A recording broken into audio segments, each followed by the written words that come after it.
All right. Hello, everyone. We're going to go ahead and go through the project planning form just for the ideation process. And this is going to be a world history example. So this is the master form for project planning.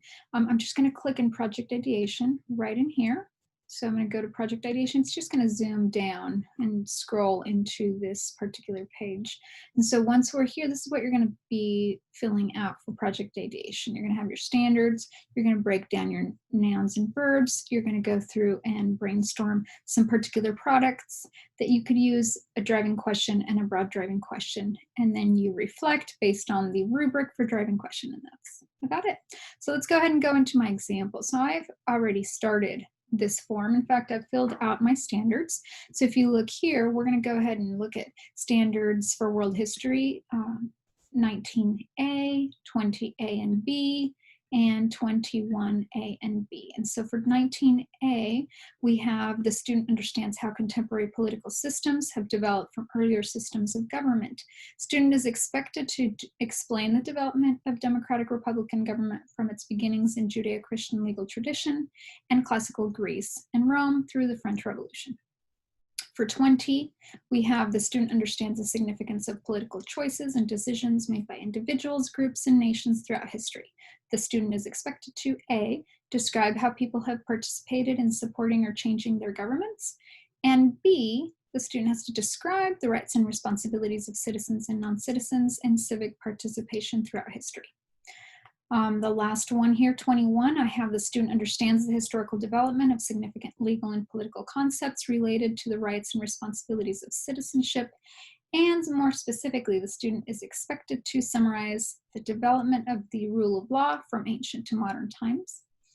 And B, identify the origins of ideas regarding the right to a trial by jury of your peers and the concepts of innocent until proven guilty and equality before the law from sources, including the Judeo-Christian legal tradition and in Greece and Rome.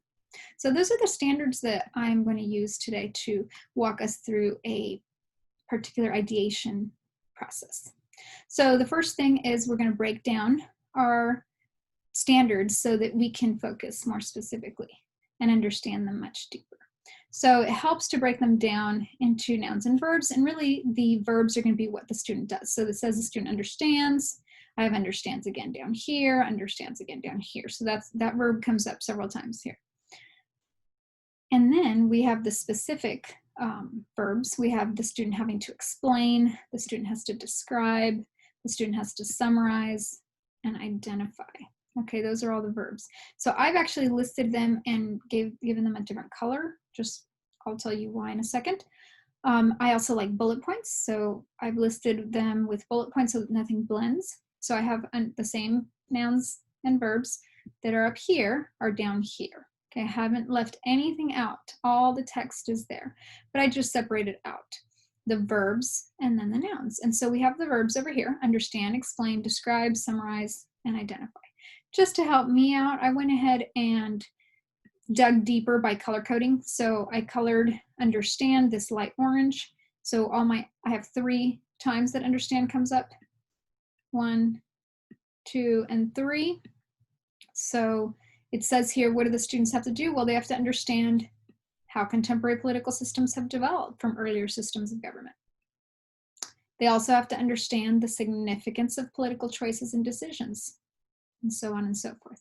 They also have to understand the historical development of significant legal and political concepts related to the rights and responsibilities of citizenship. So it gets a little bit more specific there about rights, responsibilities, and duties. Okay, and then I go to explain. I did that in blue. And so my explain, it says here, the students have to explain the development of democratic republican government from its beginnings in Judeo-Christian legal tradition and classical Greece and Rome through the French Revolution. For the red, I gave that to describe. So the things that my students are going to have to describe is they have to describe, which is going to be more specific in their own words, how people have participated in supporting or changing their governments. Whether they supported or when they didn't, they wanted to change their government. So when have they done that and how do they do that? And, you know, that kind of a thing. Who's done that and when has that happened? And then another describe, the students will describe the rights and responsibilities of citizens and non-citizens in civic participation throughout history. What are the rights that people have and what are their responsibilities? in order to participate in their communities. Green, I've got summarize the development of the rule of law from ancient to modern times. So they have to be able to paraphrase there. They're going to have to take things that are more specific and detailed and break it down and understand and be able to tell it in their own way. And then the last one, which is a lower level, much lower level verb for students to have to perform in, is identify. So what do they have to identify? They have to identify the origins of ideas regarding the right to a trial by jury of your peers and the concepts of innocent until proven guilty and equality before the law from sources including the Judeo-Christian legal tradition and in Greece and Rome, which is going to be mostly matching. Like, can they actually tell which ones came from which tradition? Where do they come from? And just be able to identify those and point them out correctly. All right, now we're going to get into the project idea. So this is really the more creative particular section here of the form, which is where we brainstorm, well, what's going to be a possible product that the students will have to develop in this project? What's a real world role? What's a possible 21st century skill that they're going to be practicing because real world people use those skills to make those products in the real world, in their world of work? And then who's the audience? Like, who might they be directing this toward? Who might read their work? Who might use their product? And again, we're going to think of real world, but we're also going to think in terms of who might come to see their product. Who could we reach out to bring into the project and use as an audience? So I've brainstormed a few things. Now this is a brainstorm form here. I want you to realize that what you write down is not what you're going to do. You're going to write down all kinds of ideas. And then maybe by the time you finish, you'll start thinking, okay, I really like that one idea I came up with up there. So here I have a few ideas. I have 3 products. I highlighted the one that I like the most, but I didn't highlight it right away. I highlighted it after I wrote all 3, and then I thought, you know what, I'm really liking this idea.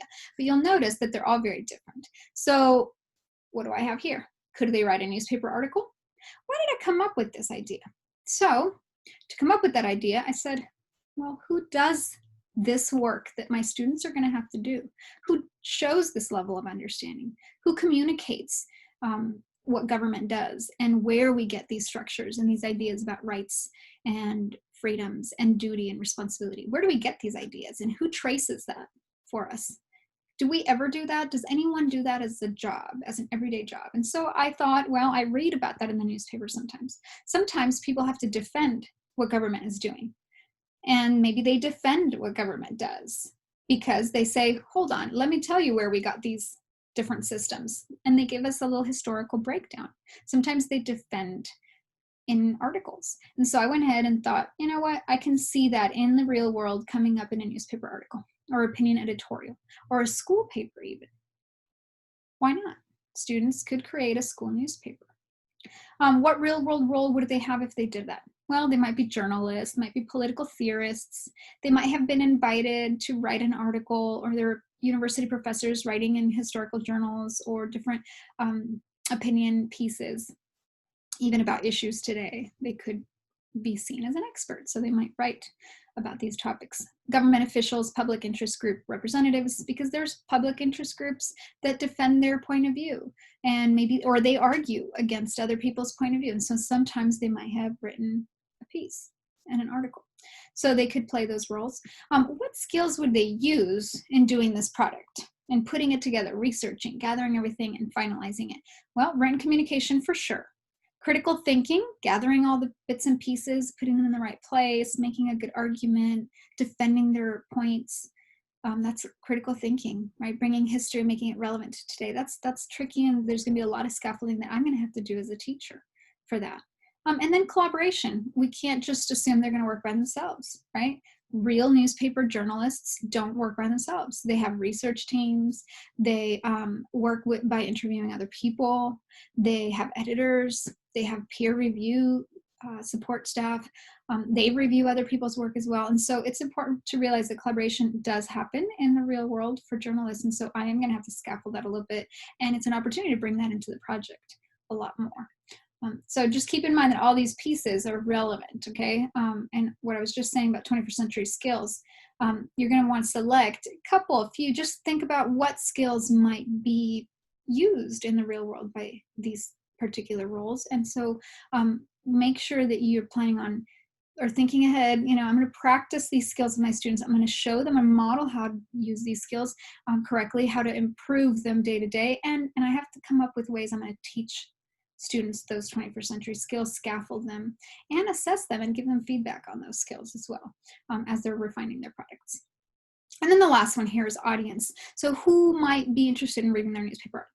We've got people from the public, perhaps, voters. They can address particular voting constituents. Government officials could be reading these articles because they are making an argument against their work or in support of their work. Government representatives, we could have student government seeing it as something relevant. Maybe the student council could be a audience. The parents can always come in and give feedback or just appreciate the work their students are doing, feel like they're part of the community. And then community leaders. This is about government, it's about community, it's about voters, it's about public policy and ideas. And so it's also a really great opportunity to bring in maybe other community leaders in the environment, maybe some lawyers, maybe some other journalists, that kind of a group of people. All right, here's another idea. So I had the idea that some people might be having to explain where our government structures came from because they are defending them, maybe if not in a newspaper article, how about in a trial? Maybe they are defending the president's actions. Maybe they're defending the congressman's actions. Maybe they're defending the rights of people and in a particular scenario or case study. And so our students could potentially put on a trial. They could perform it. Maybe they can write a script for that trial where they're preparing all the pieces and all the arguments. So this was another idea I thought of. I could see this happening in my classroom. I could see this potentially being something that would interest them. And that's, again, it's about showing what they've learned about describing how people participate and support in changing their governments. Maybe they could include some case studies or include some observations from the historical research. Anyway, what role could they be? They could be authors, obviously writing a script, script writers. They could play the role of judge, an expert witness, a defendant, a prosecutor. There are different types of roles that are very relevant to a trial that could work, that could get them really excited as well. Done a couple projects with trials. They're a lot of fun. They're big projects sometimes, so that's something to think about, but it's a really good idea. Again, this is a brainstorming sheet, so put that on there. And they're going to use written communication. They're going to use critical thinking, maybe even more in this case. It's harder to put together a trial, make an argument, and be ready with questions you're going to ask a witness and that kind of thing. So a lot of critical thinking could be challenging the students to really step it up, and that's great. It's a good opportunity. Oral communication, if they're performing this, for sure, they're going to be using oral communication. We're going to need to scaffold that, practice it, make sure they're ready to go. Collaboration, they're going to be working in a team even more maybe than newspaper. So this definitely provides an opportunity for them to work in teams or with partners, different peer thought partners. Their audience could be government officials again.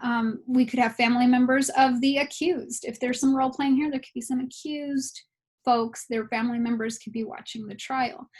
Or there could be real students' parents, right? They come in, see this trial. It's a really good opportunity to involve parents. And then community leaders. And in this case, you could have maybe a real judge from the community, from city courts or from county courts that you can contact and see if they're interested. Or students, law school students, sometimes would be very interested in chiming in and giving their opinion, giving some feedback, helping the students out, or at least coming to see their performance. And then the last idea I came up with here, again, this is a brainstorming sheet that right now I'm a little bit more sold on, but I highlight it as my favorite one, but I might still go back and revise and say, you know what, that one was too big of an idea. I don't actually have time to do that. But hey, I like my newspaper idea that I wrote here. So this is a good place to just come back and revisit as you're planning your project, seeing if it fits, seeing what resources you're going to use. All right, so for this one, I thought, who else does this work in the real world? Okay, who else summarizes development of rule of law and tries to pick at history to pull from historical experience? Who tries to figure out where we got these ideas and how they can help us today?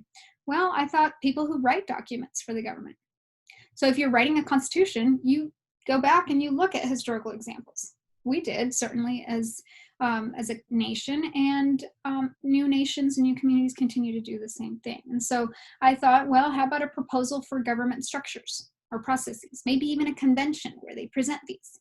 Maybe it's kind of a fair type of, or a trade show type of an event, or a type of like a political convention, a party convention. Anyway, they could come up with some samples of a Magna Carta, their own version of a Declaration of Independence, or a Bill of Rights, where they could claim what are the rights that need to be protected. They could look at multiple countries' examples, historical examples. Maybe they write a new constitution, or a mission statement. We can start with that. That can be a small product that can lead to a constitution. And then I thought, well, wait a minute, what about student government bylaws? Could they write this constitution for their own school, for their student body, for the student council? Just some thoughts. Again, this is brainstorming, but as I write them, as I think about them and produce different ideas for real world roles, skills, and audience, it starts to form, create a form, and then start to see, is this doable? Who's going to work with me on this? Am I going to be able to have guests come and see the performance? Is this an opportunity for real, authentic learning for students to be pulled in and engaged for the duration of the project? So this is starting to feel a little bit more authentic to me. The real world role they would have could be, they could pretend to be a government official. They could pretend to be a representative of the people, or an elected official, a city council member. They could play the role of that. Or their neighborhood, maybe even homeowners association president, or just a member that comes and proposes. They could also play the role of a founding father, potentially. That's an opportunity there to bring in some more resources, perhaps some historical primary sources. The school official of some sort, admin, or a principal. Why not? Put on the shoes of a principal. What does a principal do? Could they create a list of processes, duties, school rules, things like that that become kind of in the way of a law? Do they do that? And can they play that role? Is that something that's going to hook them? So I'm just brainstorming again. And these are all ideas. For 21st century skills, what would they use? Written communication, probably a lot of it. If they're writing a constitution, writing bylaws, and writing their own, Declaration of Independence, potentially. Are they going to use critical thinking? A lot, perhaps, especially if they're thinking of their community, their neighborhood, or their school as being the setting for where this new document's going to be. What group they're going to be governing. Oral communication. Certainly, if this is a convention, if they're going to present these ideas at a student council meeting or to their principal, definitely oral communication. And collaboration, I think, if they're going to synthesize these ideas and create something new that doesn't exist, or that is improved from one that already exists, then I felt just all this synthesis is going to require a lot of collaboration, a lot of brainstorming, a lot of listening to someone else's ideas, and then adding to that idea. And so teamwork is going to be very essential for this. If they don't get to talk to each other about their ideas, and this is a very abstract content, so I think they're going to need to collaborate with other people. Having a team, having opportunities for discussion is going to be essential. And then the audience. Who would be the audience for a constitution or a Bill of Rights of their own? So the student body at school, they could present to the school in different ways, maybe in an assembly, perhaps. Teachers would definitely have to know what's this new constitution that's being proposed. The principal would be a really great audience member. Citizens of the community, so bringing in community members, maybe other leaders in the community that already are out there doing work, maybe council members, city council members. Voters, anyone that can be labeled as a voter in this community that you're representing, then definitely would want to be there. Government officials, why not have them come in and invite some people from the real world? And then parents, obviously. Parents are going to be always available, given different moments in time in the school year, but definitely reach out to them, and you'll get a few on occasion. All right, well, moving on. So with that idea, I have to develop a driving question. So my driving question here is going to be challenging the students. They're going to be grounded by this question. It's going to come up several times. And so I have, if I go back to the original form, I'm just going to go into the sentence stem. So this is the sentence stem that we use. How can we, as someone, the role, do or create or change the world, or what is it that they're making, create something? And then why are they going to do that? Or so that, is there a so that statement? And then we have a space for broad questions, more essential question. So we're still working on your driving question here. So here's an idea. How can we as participants in our school community propose guidelines to our student council that will welcome student voice when making decisions about rights and responsibilities? That was one idea. I revised it a little bit.